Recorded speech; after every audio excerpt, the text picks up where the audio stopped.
네, 여러분 반갑습니다. 여름방학 잘 보내셨나요? 2024학년도 2학기 캠브리지 동아시아사 수업 다시 한번 시작해 보도록 하겠습니다. 네,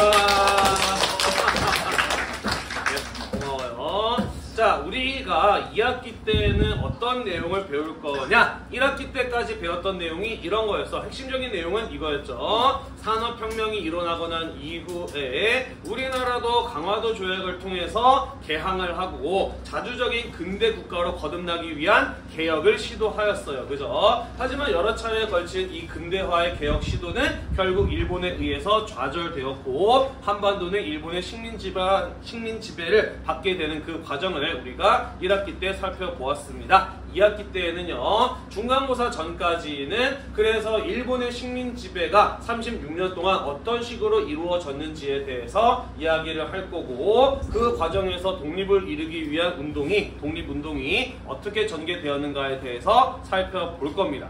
그리고 중간고사 이후부터는 1945년 해방을 맞이하고 난 이후에 한반도가 분단이 되고 또 오늘날에 이르기까지의 정치적인 발전과 경제적인 발전이 어떻게 이루어지게 되었는지에 대해서 이어서 이야기를 해볼 것이에요. 자, 그래서 1910년 한일 병합 이후부터 우리는 2학기 때 이야기를 해볼 건데, 이번 시간에 우리가 다룰 주제는 제1차 세계대전이 되겠습니다. 한국사의 내용은 아니죠. 어찌 본다면 세계사의 내용에 가까운 것인데 왜 이런 이야기를 먼저 시작을 하느냐? 우리 1학기 때도 그랬어. 조선에서 시도되었던 근대화 시도를 이해하기 위해서는 청나라의 양무운동과 일본의 메이지 유신을 이해할 필요가 있었잖아요. 그죠? 자, 우리는 1910년부터 한국의 역사를 되돌아볼 건데 1910년대, 20년대에 있어서 세계사적으로 가장 크고 중요한 사건이 무엇이었느냐? 라고 물어본다면 그것은 제1차 세계대전과 러시아 혁명이라고 하는 사건이었어요. 우리나라의 식민 지배가 이루어지는 과정이나 혹은 독립운동가들의 노력 역시 이 두 개의 사건과 결코 무관하지 않거든요. 그래서 우리가 일제강점기를 이해하기 위해서 먼저 배경 지식으로 1910년대, 20년대에 있었던 가장 중요한 사건인 1차 세계대전에 대해서 이번 시간에 살펴보고 러시아 혁명에 대해서 다음 시간에 이야기를 해보도록 하겠습니다. 같이 한번 살펴보도록 할게요. 자, 제1차 세계대전입니다. 말 그대로 인류 역사상 첫 번째로 벌어졌었던 세계적인 규모의 큰 전쟁이었어요. 그게 곧 1차 세계대전이라고 불리는 사건이었던 것이죠. 자, 뭐 여러 가지 복잡한 사정이 있습니다만은 좀 단순하게 이야기했을 때 1차 세계대전이 왜 일어났느냐라고 물어본다면 그 근본적인 배경은 19세기 후반부터 이어졌었던 유럽 강대국들의 식민지 증탈전 때문이었다라고 볼 수가 있겠습니다. 자, 우리 1학기 때 배웠어요. 산업혁명 이후에 남들보다 먼저 산업화를 이룬 영국, 프랑스, 독일 같은 이런 나라들의 경우에는 자기 나라의 지속적인 발전이 이어지기 위해서는 싼 값의 원료를 사오고 자기 나라에서 만든 상품을 비싸게 팔아먹을 수 있는 시장이 존재하는 곳이 필요했어요. 우리는 그런 곳을 가지고 무엇이라고 불렀나요? 싼 값의 원료를 사오고 비싼 값의 물건을 팔아먹을 수 있는 시장이 있는 곳. 식민지라고 불렀었잖아요. 그죠? 다시 말해서 산업화 이후에 어떤 나라가 얼마나 잘 먹고 잘 살 수 있느냐는 무엇에 달려 있었냐면은 그 나라가 식민지를 얼마나 많이 가지고 있느냐에 달려 있었다라는 것이죠. 자, 그래서 남들보다 먼저 산업화를 이뤘던 영국, 프랑스 같은 이런 산업 선진국들의 경우에는 활발하게 식민지를 넓혀나가는 활동을 전개해 나갔다라는 것이에요. 그러다 보니까 이 땅을 누가 식민지를 지배할 것인가를 놓고 유럽의 강대국들 사이에서의 경쟁, 갈등 이런 것들이 벌어지게 되었다라는 거예요. 무슨 말인지 이해가 되죠, 그죠? 자, 그러면서 식민지 지배와 관련해서 서로 이해관계가 일치하는 나라들도 나타나게 되고 또 이해관계가 충돌하는 이런 나라들이 벌어지게 돼요. 자, 그러면서 서로 이해관계가 일치하는 나라들끼리 우리 같이 힘을 합해서 식민지를 넓혀나가자 같은 이런 동맹들이 맺어지게 되었다라는 것이죠. 예를 들자면 독일이 주도해서 오스트리아, 헝가리 이중왕국과 이탈리아가 함께 맺었던 이른바 삼국동맹이라고 하는 것이 있어요. 독일이 주도해서 맺었던 유럽 강대국들 사이의 동맹 가운데 삼국동맹이라고 하는 게 있습니다. 오스트리아랑 헝가리는 지금은 서로 다른 나라이긴 합니다만은 이때만 하더라도 나라는 두 개이지만 사실상 하나로 운영이 되는 이중왕국이라고 하는 독특한 정치체제를 구성하고 있던 때였어요. 그래서 우리는 이 나라를 오스트리아, 헝가리 이중왕국이라고 부릅니다. 이해되죠? 목 아파. 자, 아무튼 그래서 독일을 중심으로 한 삼국 동맹이 만들어지게 되었습니다. 그러자 이번에는 독일을 견제하기 위해서 그 주변국들인 영국, 프랑스, 러시아가 함께 동맹을 맺었으니 이들의 동맹을 일컬어 삼국 협상이라고 이야기를 해요. 자, 그래서 지금 유럽에서 어떤 상황이 만들어졌느냐 봅시다. 얘네들끼리 동맹을 맺고 있고 얘네들끼리 동맹을 맺고 있어요. 따라서 이쪽에서 한 나라랑 이쪽에서 한 나라 사이에 갈등이 벌어져서 전쟁이 벌어지게 된다면 어떤 일이 벌어질까? 얘네끼리 동맹이고 얘네끼리 동맹이야. 그 두 동맹 가운데 한 나라들끼리 싸웠어. 그러면은 그렇지, 동맹이니까 나머지 나라도 같이 도와줘야 될 거 아니에요, 그죠? 자, 그래서 어느 나라 사이에 전쟁이 터지게 되면은 다른 나라들도 한꺼번에 줄줄이 엮여 들어갈 수밖에 없는 상황이 유럽에서 만들어졌다라는 것이고, 실제로 그런 일이 벌어지고 말았으니 그게 바로 제1차 세계대전이라고 하는 사건이었다라는 거예요. 이해가 되시죠? 자, 이들 나라들이 전쟁에 돌입하게 되는 계기가 되었던 사건은 무엇이냐면은 바로 사라예보 사건이라고 하는 것이에요. 세르비아의 한 청년이 오스트리아 헝가리 황태자 부부를 저격을 해서 암살을 했던 사건입니다. 왜 이런 일이 벌어졌느냐? 요거를 이해하려면은 조금 배경 지식이 더 필요해서 선생님이 굳이 한국사에는 없습니다만은 세계사 교과서의 내용을 좀 더 가지고 왔어요. 대충 얘기해 보자면은 이런 겁니다. 자, 19세기 말에 가게 되면서 루마니아, 불가리아, 세르비아, 알바니아, 그리스 같은 이러한 동유럽의 소수 민족 국가들이 독립을 하게 됩니다. 원래 이 나라는 어느 나라의 지배를 받고 있었냐면은 오스만 투르크 제국의 지배를 받고 있었어. 그러다가 이들이 독립운동을 전개하고 그것을 러시아가 도와주게 되면서 러시아와 오스만 제국 사이의 전쟁에서 러시아가 승리를 하게 되고, 그것을 계기로 이 소수민족 국가들이 19세기 말에 독립을 이루게 됩니다. 오랜 지배를 받아왔던 이들 국가들이 오랜만에 독립을 이루게 되었어요. 그래서 이 나라들은 각각 전부 다 무엇을 하고 싶었느냐? 이제 과거의 부끄러운 과거를 뒤로 하고 우리도 영토를 넓혀서 유럽의 다른 강대국들만큼 큰 나라로 성장하고자 하는 야심찬 계획들을 가지고 있었다라는 것이죠. 이해가 되시나요? 네.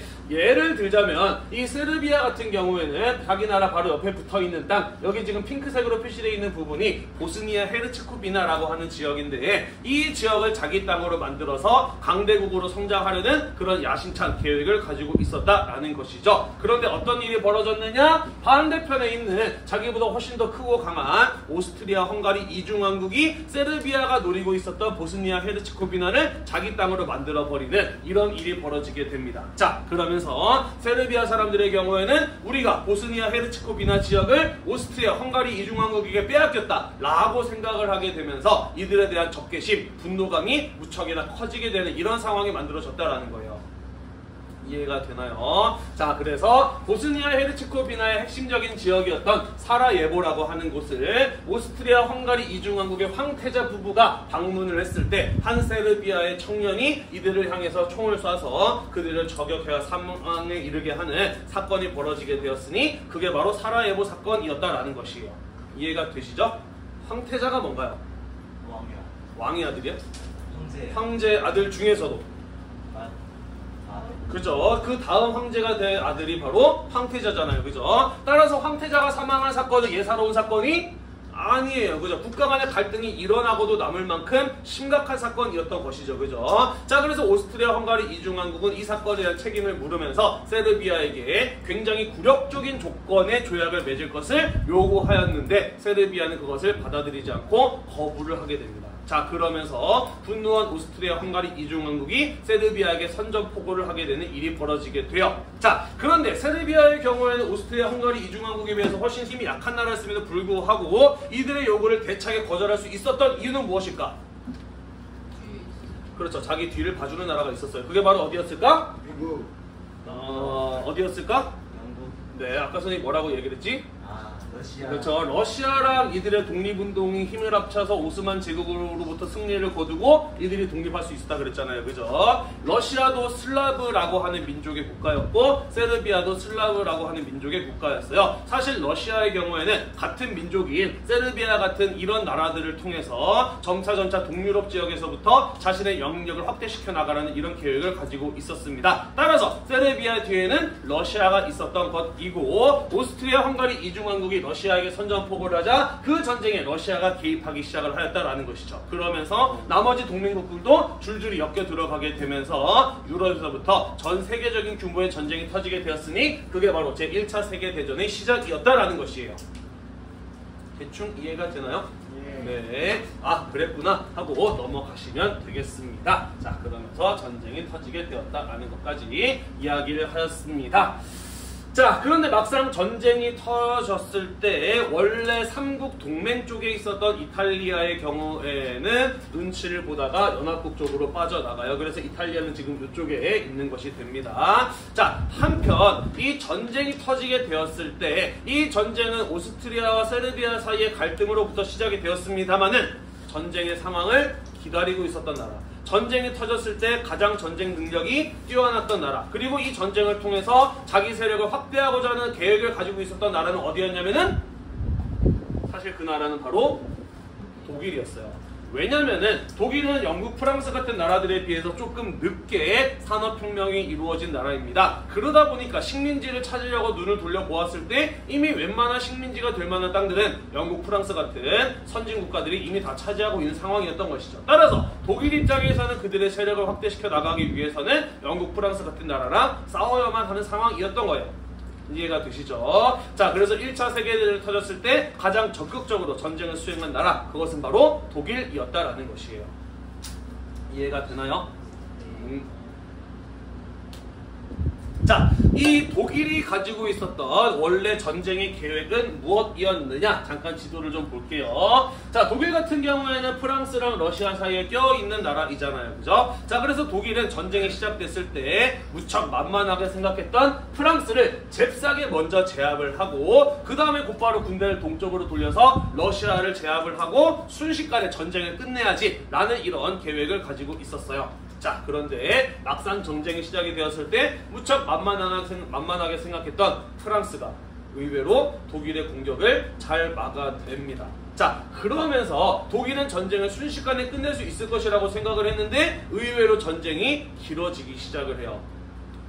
그러면서 독일은 동쪽과 서쪽 동시에 전쟁을 수행하게 됨에 따라 점점 전쟁이 길어지게 되면서 자기 생각보다 전쟁이 길어지게 되면서 전쟁 물자가 조금씩 부족해지는 이런 상황에 놓이게 됩니다. 뿐만 아니라 당시 세계에서 가장 뛰어난 해군력을 가지고 있었던 나라가 어디였냐면 바로 영국이었거든. 그래서 영국이 독일 쪽으로 가는 이 해상 교역로를 딱 막아버려. 그러면서 독일 같은 경우에는 또 바다를 통해서 전쟁 물자를 수입을 하는 이런 것들이 크게 어려워지는 상황에 놓여 있게 됩니다.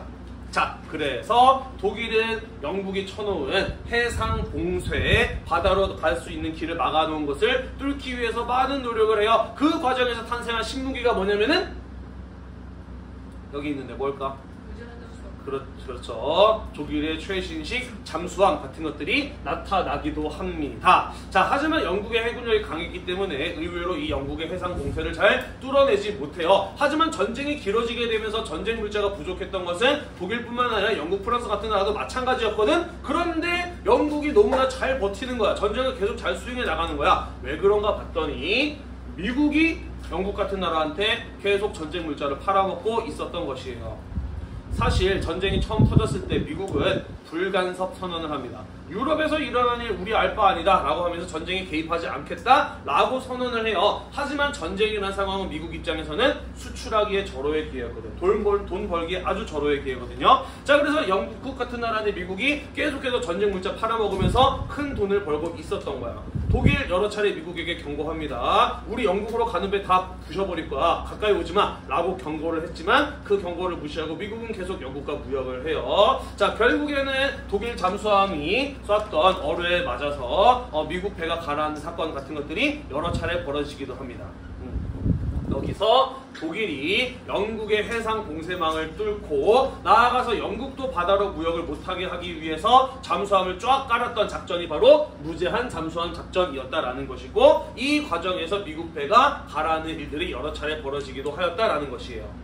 이해가 되시죠? 네, 그러면서 미국인들이 사망하는 이런 일들이 벌어지게 되자 미국 내에서도 우리 이제 전쟁에 개입해야 되는 거 아니야? 라고 하는 이런 여론들이 만들어지기 시작을 합니다. 그때 어떤 사건이 터지냐면은 침범한 전보 사건이라고 하는 게 터져요. 뭐 대충 이런 얘기예요. 미국이 전쟁에 개입하려는 듯한 움직임을 보이자 독일이 미국 바로 밑에 있는 나라 어디지? 미국 바로 밑에 있는 붙어있는 나라 캐나다는 위에 있잖아. 멕시코예요. 그죠? 멕시코한테 몰래 비밀 정보를 보내서 너네가 미국을 공격해주면 우리가 너네 미국한테 빼앗겼던 땅을 되찾는데 도와주겠다 라는 이런 어떤 제안을 합니다. 그리고 그런 정보를 보냈던 것이 미국에게 발각이 돼요. 자, 그러면서 미국 내에서 독일이 멕시코를 이용해서 우리를 공격하려 했다 라는 소식이 알려지게 되자 미국 여론도 전쟁에 참여하기를 원하게 됩니다. 그러면서 1차 세계대전 막바지에 미국이 연합국 측에 가담을 하게 되었다라는 것이죠. 대충 이해가 되나요? 네. 네, 그런 일이 벌어졌다라는 겁니다. 자, 그러면서 미국이라고 하는 세계 최대의 강대국이 자원이 무척이나 풍부한 나라가 연합국 측에 가담을 하게 되면서 전쟁은 급속도로 연합국의 승리에 가까워지게 돼요. 자, 그래서 독일이 위기에 몰리게 되는데 그 위기에 몰렸던 독일에게 한 줄기 희망의 빛이 보입니다. 그게 바로 무엇이냐면 우리가 다음 시간에 이야기할 텐데 1917년에 러시아에서 러시아 혁명이 터져요. 역사상 최초의 사회주의, 공산주의 혁명입니다. 다음 시간에 자세하게 이야기를 할 거예요. 자, 그러면서 러시아에서 황제 지배체제가 끝이 나게 되고요. 러시아는 1918년 독일과 강화 조약을 맺고 1차 세계대전에서 발을 빼게 됩니다. 자, 그래서 잠깐 더 갔다가 올게요. 자, 그래서 동쪽, 서쪽 동시에 싸워했던 독일 입장에서는 이제 더 이상 동쪽을 경계하지 않아도 되는 상황에 놓이게 되었어요. 그래서 독일은 마지막 힘을 쥐어짜서 온 힘을 다해서 다시 한번 프랑스를 공격을 합니다. 최후의 총공격을 펼쳐요. 하지만 이번에도 의외로 프랑스가 이러한 독일의 공격을 잘 막아내게 됩니다. 자, 그러면서 독일은 더 이상 전쟁을 수행할 만한 능력이 남아있지 않게 되고요. 다른 독일의 동맹국들도 하나 둘씩 항복을 하게 되면서 이제 독일의 패배는 거의 기정사실처럼 보이게 됩니다. 자, 그럼에도 불구하고 독일 황제가 전쟁을 포기하지 않자 결국 독일 내에서 해군들의 반란이 일어나게 돼요. 그것을 계기로 독일의 마지막 황제였던 빌헬름 2세가 황제의 자리에서 쫓겨내려오게 되고요. 이후에 독일은 왕이나 황제가 없는 공화국이 되니 그게 바로 독일공화국, 다른 말로는 바이마르 공화국의 탄생이었다라는 겁니다. 그리고 독일공화국의 경우에는 연합국과 휴전조약을 1918년에 맺게 되면서 1차 세계대전은 대략 한 4년이라는 시간 동안 이어지다가 결국 끝이 나게 되었다라는 것이에요. 이해가 되시죠? 네. 아이고, 이번 학기도 좀 험난하겠네. 첫 시간 태도를 보니 앞으로 한 학기 동안 어떻게 수업하지? 자, 이런 일이 벌어지고 있는 동안 일본의 경우에는요, 원래 러일 전쟁하기 위해서 영국과 영일동맹을 맺고 있는 상황이었잖아, 그지? 그래서 영일동맹에 근거해서 이쪽 협상국 측, 연합국 측에 1차 세계대전에 가담을 하게 됩니다. 독일에게 선전포고를 하면서 함께 참여를 하게 돼요. 자, 영국이 영일동맹에 근거해서 1차 세계대전에 참전했던 목적은 무엇이었느냐? 우리 1학기 때 삼국 간섭 배운 기억 나나요? 그죠? 일본이 청일전쟁을 통해서 랴오뚱 반도를 먹으려고 했을 때 러시아, 프랑스, 독일이 반대해서 다시 뱉어내야만 했잖아, 그지? 그리고 독일은 그때 그 대가로 청나라한테 산둥반도라고 하는 지역에 많은 이권들을 얻어갔거든? 일본은 그 산둥반도 지역의 이권들을 독일로부터 빼앗고 싶어 했던 거예요. 그래서 독일에게 선전포고를 하고 1차 세계대전에 참전을 했고요. 실제로 중국에서 독일과 싸워서 산둥반도 지역의 이권을 뺏는 데에도 성공을 하게 됩니다. 한편 이런 일이 벌어지고 있는 동안 중국의 경우에는 1차 세계대전이 터졌을 때 오랫동안 중립을 유지하고 있었어. 왜 그랬을까? 사이에 껴서? 그럴 수도 있죠. 또 사이에 꼈는데 왜? 사실 어느 쪽이 이길지 몰랐어요. 섣불리 지는 나라 편 들었다가 패전국이 되면은 더 많은 이권을 이룰 수가 있잖아, 그지? 그래서 오랫동안 눈치를 보다가 어떤 나라가 전쟁에 참전하게 되면서 미국이 전쟁에 참전하게 되면서 이쪽이 이길 것 같으니까 뒤늦게 1차 세계대전에 참전했던 나라가 바로 중국이었습니다. 그래서 자기도 승전국이 되어서 지금까지 유럽 강대국들에게 빼앗겼던 이권을 되찾기를 기대했던 나라가 바로 중국이라고 하는 나라였다라는 것이에요. 대충 상황은 이해가 됐나요? 네, 다음 시간 다시 한번 복습을 할게요. 이 부분 중요하니까 언급을 하도록 하겠습니다. 자, 여러분 조금만 더 힘내도록 합시다. 이번 시간에 첫 시간이니까 여기 페이지까지만 수업하고 끝내도록 할게요. 한 10분, 15분 정도만 더 하면 돼요.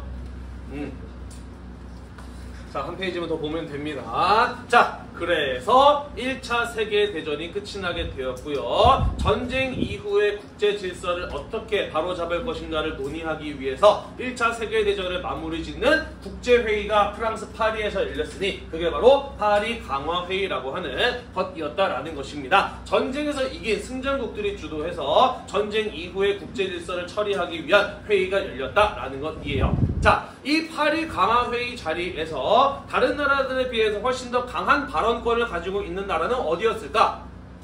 애당초 이 전쟁이 연합국의 승리로 이어지게 되는 결정적인 역할을 한 나라 어디였어요? 미국이었잖아, 그지? 파리 강화회에서는 아무래도 미국의 발언권이 강할 수밖에 없었다라는 것이죠. 자, 그래서 이 회의를 주도하고 있었던 미국 대통령인 우드로 윌슨이 뭐라고 이야기를 하느냐? 이 1차 세계대전과 같은 이런 큰 규모의 전쟁, 인류사에 다시 있어서는 안 될 비극을 반복하지 않기 위해서는 우리 세계 각국이 앞으로 한 14개 정도의 원칙을 지키도록 하자라고 주장을 해요. 그게 바로 미국 대통령 우드로 윌슨이 주장한 14개조의 평화 원칙이라고 하는 겁니다. 1차 세계대전과 같은 비극적인 전쟁을 반복하지 않기 위해서 앞으로 세계 각국이 14개 정도의 원칙을 지키자라고 주장을 하였으니 그게 바로 14개조의 평화 원칙이었다라는 것이에요. 자, 여기에는 어떤 내용들이 담겨 있느냐, 뭐 여러 가지 내용이 있습니다만 가장 중요한 거, 그리고 시험에 잘 나오고 또 앞으로 우리가 배우는 내용을 이해하기 위해서 꼭 기억해야 될 것은 무엇이냐면 바로 민족 자결주의의 원칙이에요. 자, 민족 자결주의란 무엇이냐? 그 민족의 운명은 자결, 그들 스스로 결정하도록 하자라고 하는 게 바로 민족 자결주의 선언, 민족 자결주의 원칙입니다. 자, 그 나라의 운명을 그 민족 스스로가 결정하도록 하자라고 하는 게 뭔 얘기냐? 이런 거죠. 애당초 이 1차 세계대전이라고 하는 큰 규모의 전쟁이 왜 터졌지? 뭐 때문에 터졌지? 근본적인 원인 뭐 때문이었어? 자, 1차 세계대전에 일어나게 되는 근본적인 원인은 무엇 때문이었나요? 그렇지, 강대국들이 더 많은 식민지를 만들려고 하다 보니까 식민지 경쟁이 여기까지 이어지게 된 거 아닙니까? 그죠? 자, 스스로 식민지배 받기를 원하는 민족이 있을까 없을까? 없겠지, 그지? 그러니까 민족 자결주의 선언은 뭘 말하는 것이냐면은 더 이상 식민지배 같은 거 하지 말자. 식민지 앞으로 만들지 말자라는 주장이 바로 이 민족 자결주의의 원칙이라고 하는 것이었다라는 것이죠. 이해가 되나요? 물론 미국이 이런 주장을 할 수 있었던 것은 미국은 식민지를 거의 갖고 있지 않은 나라였기 때문이기도 했습니다만은 어쨌든 이 우드로 윌슨의 이러한 주장은 타당한가요? 그렇죠. 말이 되고 이상적이고 이렇게 이루어질 수만 있다면 참 좋았겠죠. 그죠? 자, 그 외에도 뭐 흐린 글씨로 써 있는데 공개적으로 평화적을 맺도록 하자, 비밀리에 나라들 사이에 조약맺지 말자, 군대 축소하자, 바다에서는 자유롭게 활동할 수 있도록 배려하자, 서로 무역을 할 때는 평등하게 하자 같은 이런 주장들이 들어 있었고, 앞으로 이러한 세계적인 규모의 전쟁을 막기 위해서 국제기구를 만들자, 우리가 다 같이 모여서 평화를 지키기 위해 논의할 수 있는 국제기구를 만들자 같은 이런 주장들이 14개조 평화 원칙에 들어 있었다라는 거예요. 모두 다 타당하고 무척이나 이상적인 주장들이었다라는 것이죠. 따라서 이것을 비판하거나 반대할 수는 없었기 때문에 승전국들은 파리 강화회의에서 윌슨이 주장한 이러한 원칙들에 대해서 합의를 했어요. 하지만 전쟁에서 이긴 나라가 스스로 식민지를 포기하고 싶을까? 사실 그렇지는 않아요. 그죠? 윌슨의 주장은 무척이나 이상적이었습니다만은 현실적으로는 그러한 이상적인 얘기가 다 통하기는 어려웠다라는 것이죠. 전쟁에서 이긴 나라들은 전쟁에서 힘들게 이겼기 때문에 그만큼 자기 나라가 더 많은 이익을 얻고 싶었어. 그래서 실제로 파리 강화회의는 이 14개조 평화 원칙보다는 승전국들이 자기 나라의 이익을 우선적으로 챙기는 쪽으로 진행이 되었다라는 것이죠. 영국, 프랑스 같은 나라들은 독일과 같은 패전국을 철저하게 응징해야 되겠다, 응징할 것, 이런 것들을 주장을 하였어요. 그러면서 정작 중요한 자기 나라의 이익은 패전국들과 따로따로 조약을 맺어서 자기들이 중요한 이익들 다 챙겨 나가게 되고요. 그리고 최종적으로 파리 강화회의의 결과 독일과는 베르사유 조약이라고 하는 것을 맺게 됩니다. 여기에서 독일에게는 민족 자결주의의 원칙이 적용이 되면서 독일이 가지고 있었던 모든 식민지 다 잃어버리게 되고요. 독립을 하게 되고요. 러시아도 중간에 발을 뺐기 때문에 러시아 식민지로 죄다 독립을 하게 됩니다. 자, 그리고 독일은 자기 스스로 갚을 수 없을 만큼의 어마어마한 전쟁 배상금을 승전국들에게 지불해야 되는 이런 내용들이 베르사유 조약에 담기게 돼요. 이해가 되나요? 네. 따라서 승전국의 식민지들에게는 민족 자결주의의 원칙이 적용되었다, 되지 않았다? 적용되지 않았다라는 거예요. 패전국의 식민지들에게만 적용이 되었고 승전국의 식민지들에게는 적용이 되지 않았다. 일본은 승전국이었다, 패전국이었다? 승전국이었던 것이죠. 그죠? 그래서 한국은 1차 세계대전이 끝났을 때 독립을 이뤄내지는 못하게 됩니다. 하지만 민족 자결주의 선언은 우리나라 사람들에게 뭔가 희망을 갖게 만들게 하죠. 우리도 식민지 받기를 원하지 않는데? 라는 생각을 하잖아요. 그죠? 그러면서 이게 나중에 우리가 배울 텐데요. 3.1 운동이 일어나게 되는 중요한 배경으로 작용하게 됩니다. 그때 가서 다시 한번 이야기를 할 거예요. 잊어버리지 말고 잘 기억해 두도록 합시다. 됐나요? 네. 자, 한편 독일의 경우에는 자기들이 갚지도 못할 만큼의 어마어마한 배상금을 떠안게 되다 보니까 1차 세계대전 이후에 독일은 늘 가난할 수밖에 없었어요. 그러면서 독일 국민들의 먹고 사는 문제에 굉장히 심각한 어려움 같은 것들을 경제 위기로 겪게 됩니다. 그러다 보니까 어떤 일이 벌어지게 되느냐? 히틀러 같은 사람들이 나타나서 극단적인 주장을 할 때 고통받고 있었던 독일 국민들은 열광을 하게 되는 거죠. 그러면서 독일이 다시 재무장을 하고 히틀러와 나치스 같은 사람들이 2차 세계대전을 일으키게 되는 이러한 배경으로 작용하게 되는 게 또 이 베르사유 조약의 결과이기도 해요. 대충 이해가 되나요? 네. 자, 잘 기억해 두도록 합시다. 민족 자결주의 선언 또 얘기를 할 거예요. 자, 아이고 참.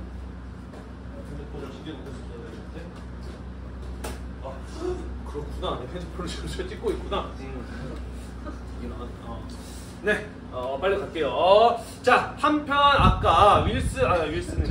윌슨이지. 미국 대통령 우드로 윌슨이 무슨 얘기를 했냐면은 앞으로 이런 큰 규모의 전쟁이 일어나는 것을 막기 위해서 국제기구를 만들어서 함께 회의하도록 하자라고 주장하였다라고 했잖아요. 그죠? 자, 그래서 1차 세계대전 이후에 세계 평화를 유지하기 위한 국제기구가 만들어지게 되었으니 그게 바로 국제연맹, 영어로는 리그 오브 네이션즈, LN이라고 하는 기구가 되겠습니다. 지금은 뭐가 있죠? 국제연합, 줄여서 유나이티드 네이션즈, 줄여서 뭐라고 불러요? UN이 있죠. UN은 2차 세계대전 때 이후에 만들어진 국제기구고 1차 세계대전 이후에는 LN이라고 하는 게 만들어집니다. 이거 왜 만들었다 그랬어?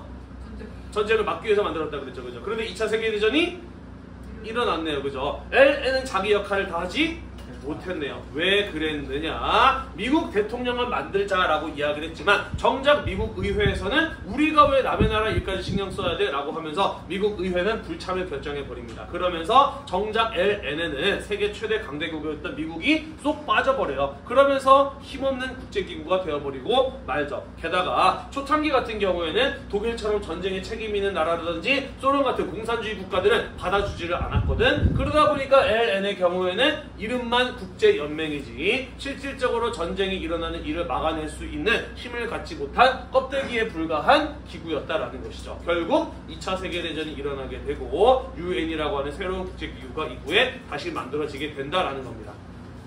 이해됐나요?